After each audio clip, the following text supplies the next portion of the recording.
Hello, welcome to the second lecture in our course.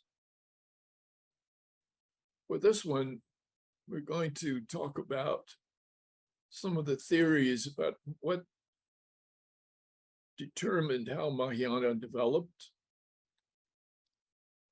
search for where it developed, where did it originate, who supported it, who gave it the funding, who gave it the individuals who became the monastics within it. These are all questions which scholars have been dealing with for some time. There are many theories. I don't expect to be able to solve all those theories for you in this lecture, but I'd like to discuss some of them. And I hope that you can deal with some of this in your presentations if you're interested in this particular aspect of the course. The question of the origin of Mahayana has been a controversial issue for a long time. The question, as I think I mentioned last time, is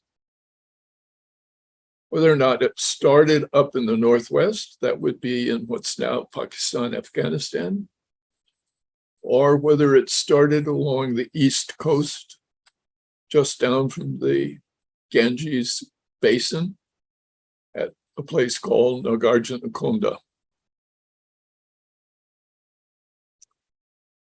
The battle over this has been taken up in more recent times by Professor Bronkhorst from Lausanne University in Switzerland. His work is always very careful. It's certainly at times opening up new doors to us, asking us to look at things in a new way. And I appreciate his research very much. In the instance of what he's been saying about Mahayana, he says it started in the Northwest. And he asserts this on the basis of saying that in the Prajnaparamita literature, the main Mahayana early text, we are told that all mental states are empty.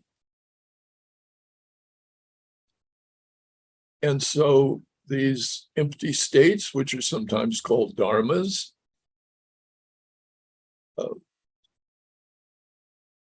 where did such an idea originate?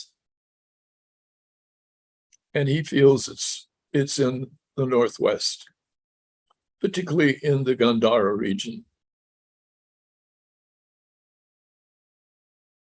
This was a region where we find the emergence not only of Mahayana, but we find a very powerful movement that included the Sarvastivadins, almost usually considered the antipathy of Mahayana. It was also the region where, of course, the Greeks had established a cultural outpost and produced some of their most beautiful art, provincial art, but beautiful. The Gandharan art of bodhisattvas that are warrior-like in appearance. And so from his perspective, that is Professor Bronkhorst's perspective, he doesn't find any other place that would have been so focused on this idea of the emptiness of all the dharmas or mental states, except there in Gandhara. And I think that's an important argument. I've been thinking about it, though, and I think for us, we need to ask the question, can you identify Mahayana and limit its origins just to this one idea? When you read the Mahayana text, of course, it says all the dharmas are empty, but it's got so much else in those texts. Cultural issues, philosophical matters, definitions of the goal of meditation, the question of nirvana, the long list.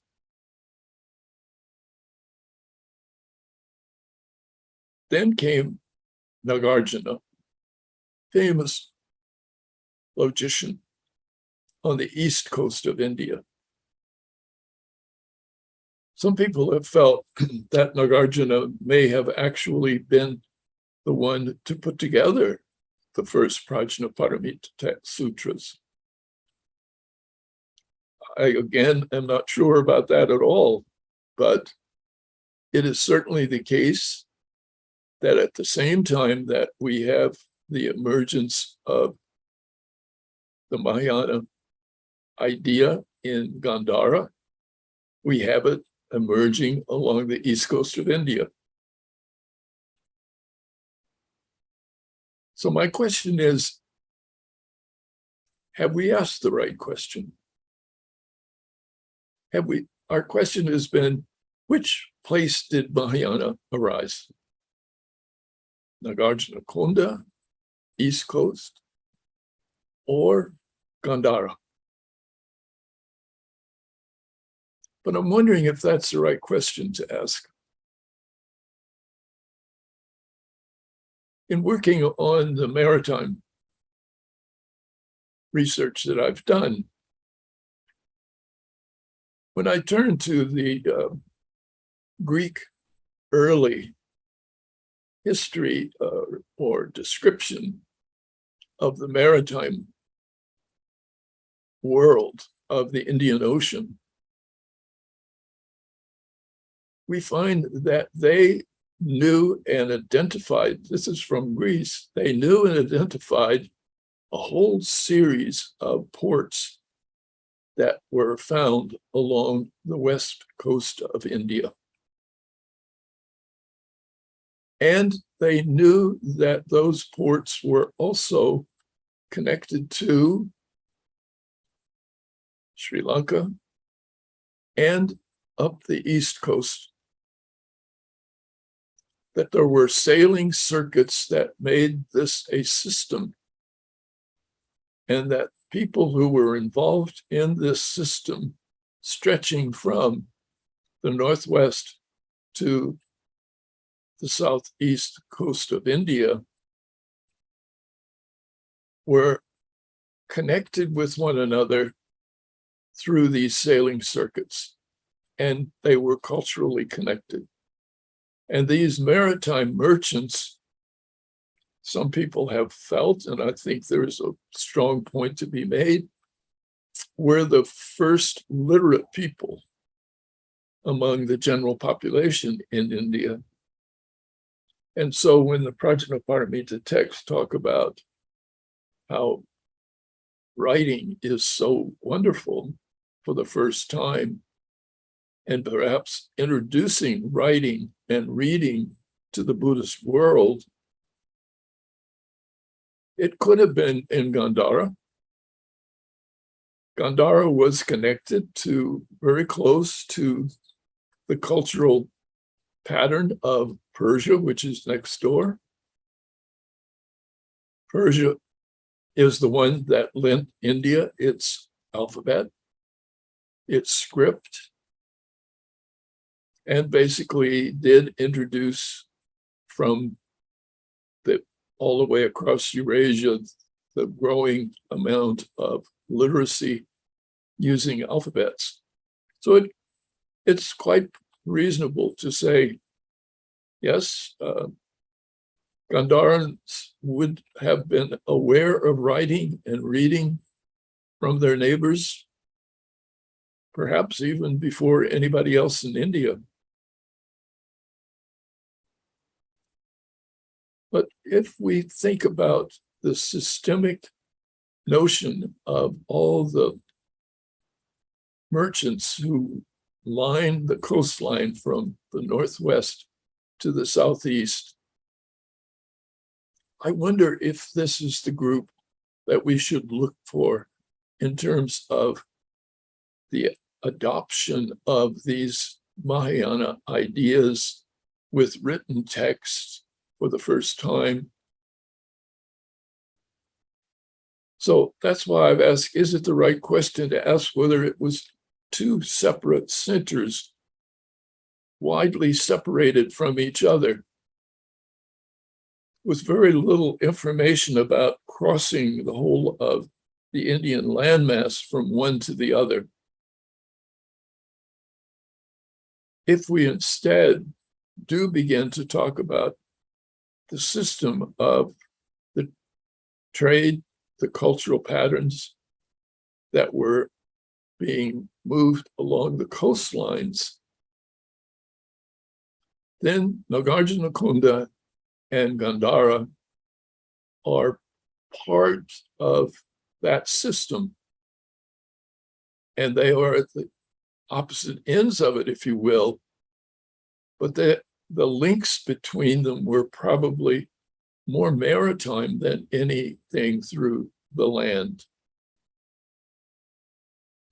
So I wonder if we need to ask another question about whether it's something where we should see isolated centers, one on the East Coast, one in Gandhara, or whether, if at all possible, we should try to understand these as part of a system in which both the Southeast coast and the Northwest were connected. Now, the other issue which has been debated for a long time is whether or not this Mahayana, which suddenly appeared as written text in India, was primarily aiming at a lay audience or a monastic audience.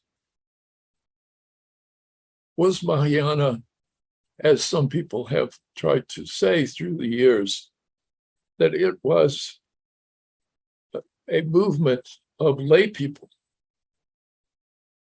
and that they found in it something which was missing before the text appeared? Again, these are very troublesome questions. When we ask the question about lay and monastic Buddhists, who were the lay people? Now, Japanese scholars have, for several generations, made a pretty convincing case that the early lay community of Buddhists were those who were tied to the reverence of stupas. After the death of the Buddha and the cremation of his physical body, his relics, of course, were gathered and distributed, and mounds were built over them, which later became structures, brick, huge domes that covered these relics. There were, in the beginning, as we'll see, no images of the Buddha after his enlightenment. There were only the relics And that's where the power was in Buddhism. And so the lay people were those who gathered at the stupas. But as you can see from this photograph that I'm showing on the screen, the lay people and the monastics are not two very different cultural groups. The monastics come from the lay group. The connection and the interconnection between monastics and laity was intimate. And therefore, again, to try to make this careful distinction between whether or not the things that we read in the Mahayana sutras are only intended for monastics, or were they intended for lay people? I think when you begin to read and actually study the text in detail, the answer is clearly both. Here's what it says in the sutra itself. This is the Ashta, the 8,000 line Prajna Paramita. I've translated the word for lay people. I believe these are the lay people they were talking about, as gentle sons and daughters. Most people in the past have translated it as good sons and daughters. But they were more than just good. They were the same as what we say when we say a gentleman or a gentle lady. It doesn't mean that they're kind and considerate as such, but that they are cultured. They understand the mores of society. They are truly specialized in terms of understanding what life is about. So they're gentle. So if gentle sons and daughters, and I'm taking that for the moment to be those who surrounded the stupas, if they wish to train in the level of the hearers, that is the lowest level of lay participation, people who come to hear the message of the Buddha because they don't know it, they need to hear it, they need to hear it many times. So it says, if they wish to train in the level of being those people who come and listen to the sermons, if you will, the lectures, they should hear, those listeners, what should they hear? The listeners should hear the Prajna Paramita, the perfection of wisdom. Take it up, bear it in mind, recite it, study, cultivate, and practice as it's taught. So here we are. The Prajna Paramita is basically saying, if you're a layperson and you want to be somebody who is in a stage where you not only you go to hear the text speak from the teachings of the Mahayana, Prajna Paramita, then you can cultivate and become a hearer. But then it goes on and says, if you want to train to be a Pratyeka Buddha, same thing. Lay people were told, you can become an enlightened being. Pratyeka Buddhas were wandering ascetics, I think, who had reached deep levels of enlightenment, but they never taught. They were not teachers, they were practitioners only. And once they had achieved their great states of insight, they never tried to teach it. Their position was, if you want to know what it is that I'm experiencing, then you have to practice and experience it for yourself. My words will not communicate it to you. So lay people were told, yes, you can become one who is a follower, who goes to hear the lectures, who goes to hear the recitations. You can even practice meditation to the level where you become an enlightened being. And then it goes on, if you want to train and become a bodhisattva. And the bodhisattva, of course, has two meanings. One is the life before becoming a Buddha is the life of a bodhisattva. And in this Mahayana Prajnaparamita text, the bodhisattva becomes a very important goal of practice. An enlightened being who stays, gets reborn, can control their rebirth, choose not to go to nirvana, choose not to disappear, etc. So when we look at something like this, it's very hard to actually pull apart lay people and monastics here. All of this could be monastics as well as gentle sons and daughters.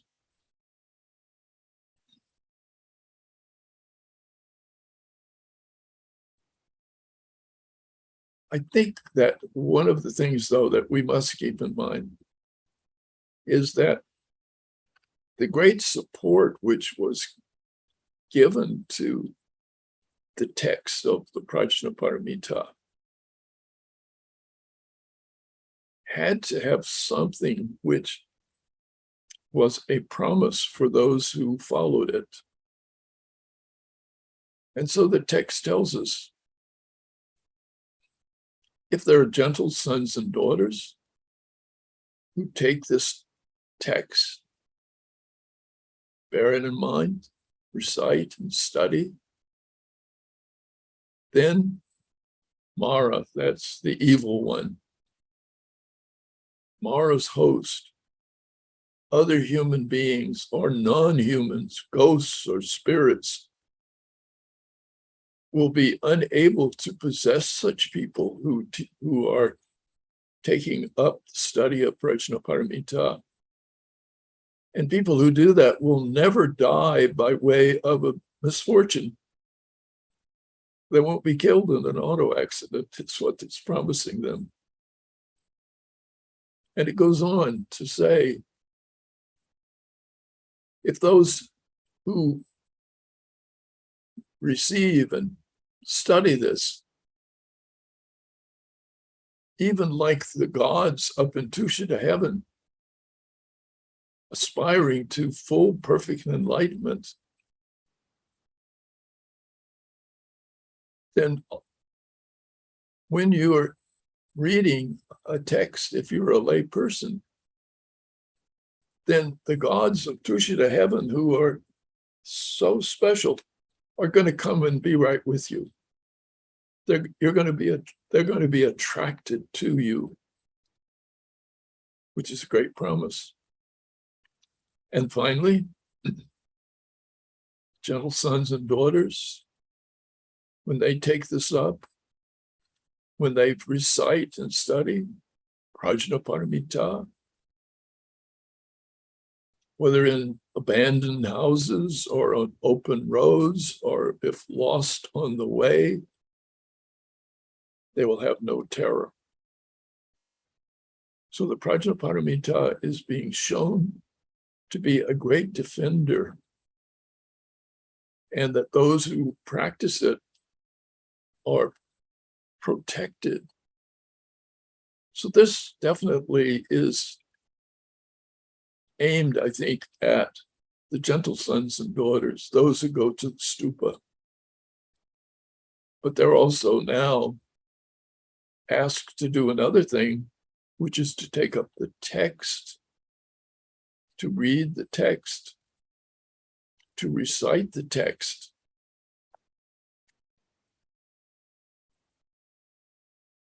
As I've said, after the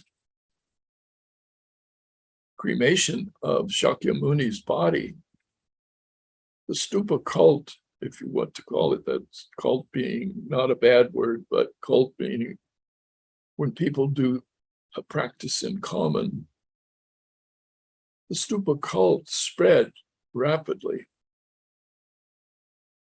The relics of the body, the remains of the Buddha, which we'll talk about in a moment,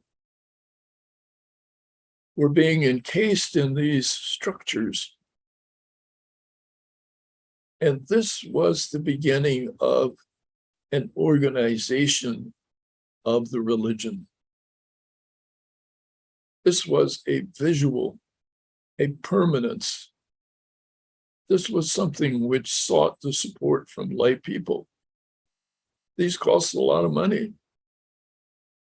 And it was the lay people who made the donations, who helped to create these great monuments that were spread across India by the thousands and all the way throughout the great circle of Buddhism. So the stupa cult was an appeal to lay people. Now the relics, those were things which you found after the cremation.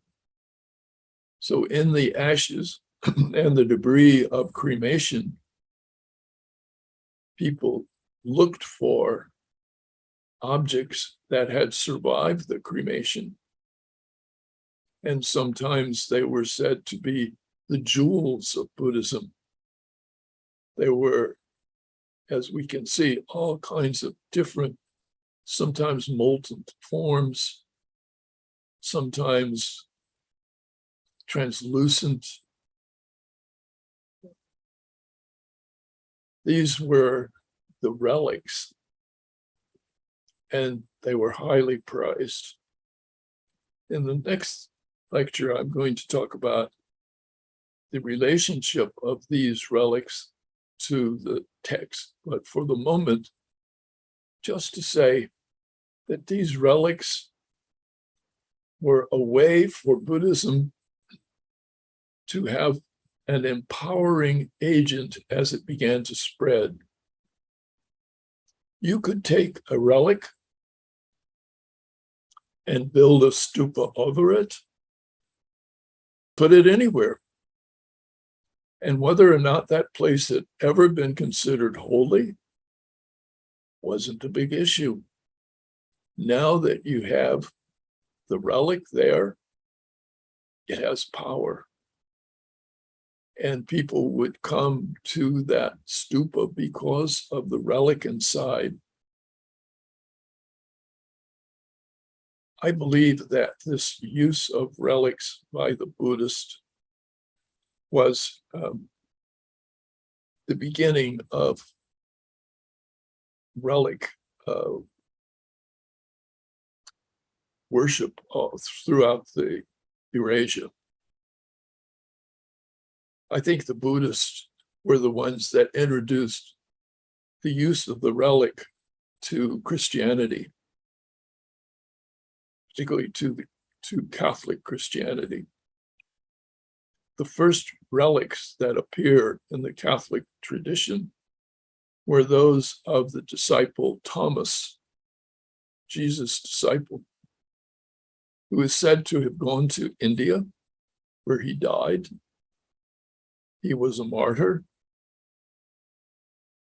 and his relics were brought back to what's now Syria and became the first relics that were venerated in the Christian tradition. So I think that the relic and the stupa cult of Buddhism is a very important story of religion, and it is something which we will return to from several times.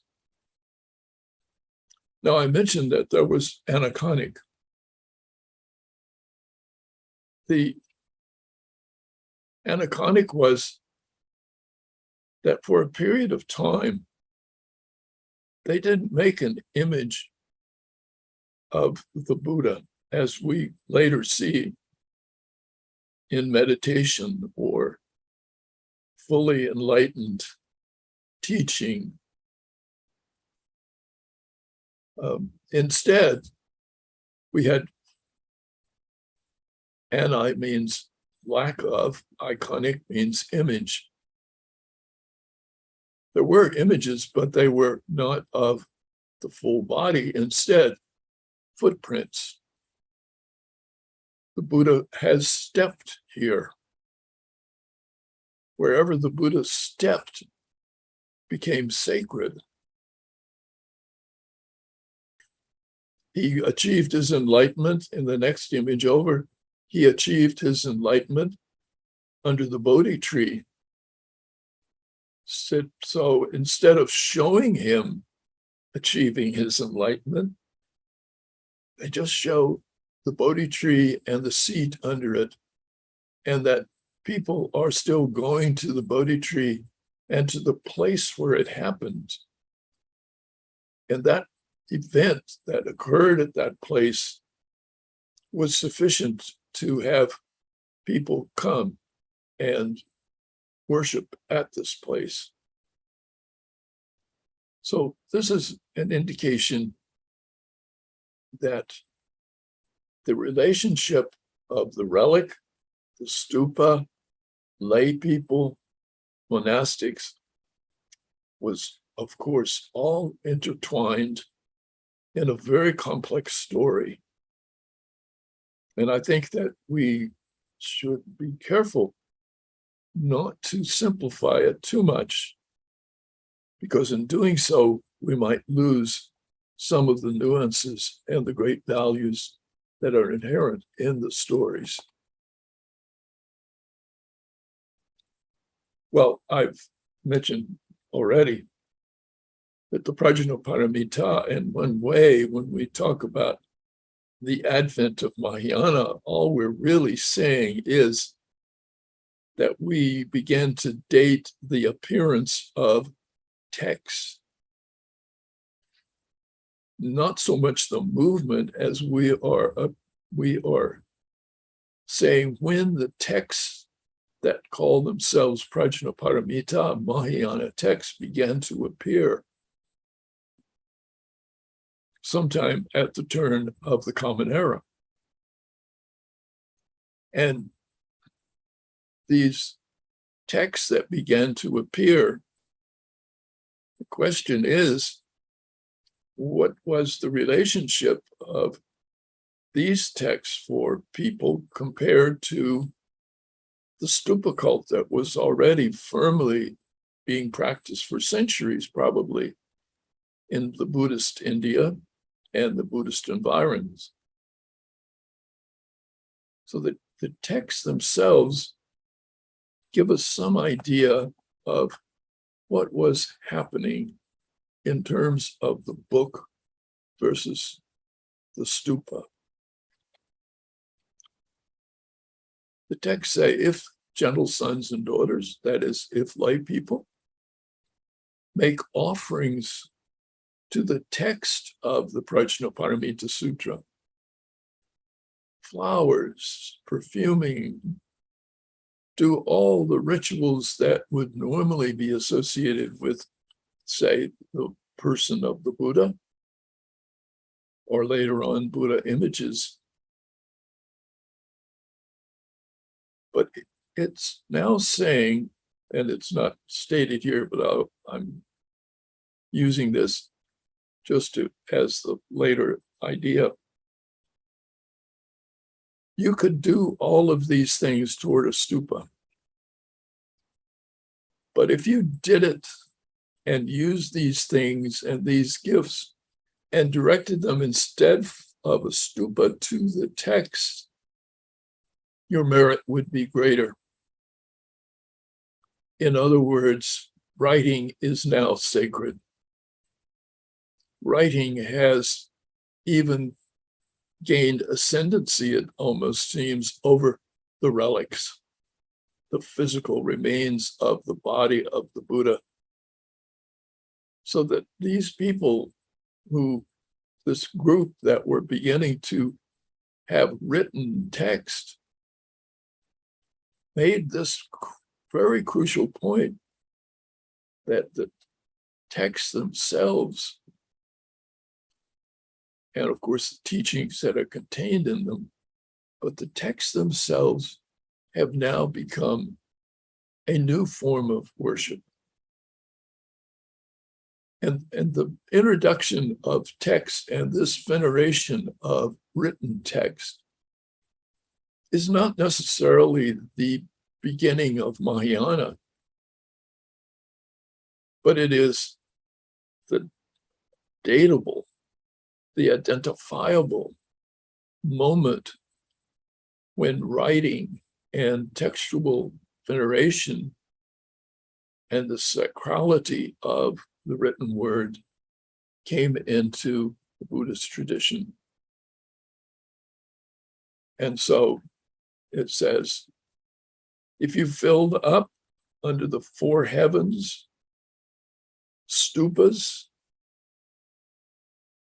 filled with the seven treasures, and if for the whole of your life you revered those stupas, it would be great. But if there are people who make offerings to the text, or who actually copy, recite, and make known the text, their merit is even greater than those who've done all this activity with regard to the stupas. So it's obvious there was a competition between the Prajnaparamita texts that were beginning to appear and asking and seeking for support in a society where people were very well acquainted with giving and donating large sums of money to the construction of stupas. So the question is, as we close this lecture, does this mean that Mahayana was anti-stupa? That Mahayana was just a book cult? Well, certainly it had that aspect, but it never says that stupas should not be built. And certainly stupas were always, and have to this very day, still being constructed. It was a battle for support, sure, but it was not one in which you either have one or the other. The stupa cult continued, and lay people were deeply involved in stupa cults. At the same time, they now have this new aspect, which is the written word, and they are trying to figure out how to support this written word and what to do with writing as opposed to having their worship, their rituals, their whole religious life structured around relics. We'll continue this. We'll start looking very carefully at what the Prajnaparamita had to say about relics and what created, in their view, the power of the relic. So look forward to being with you next time to talk about those issues as well. Thank you very much.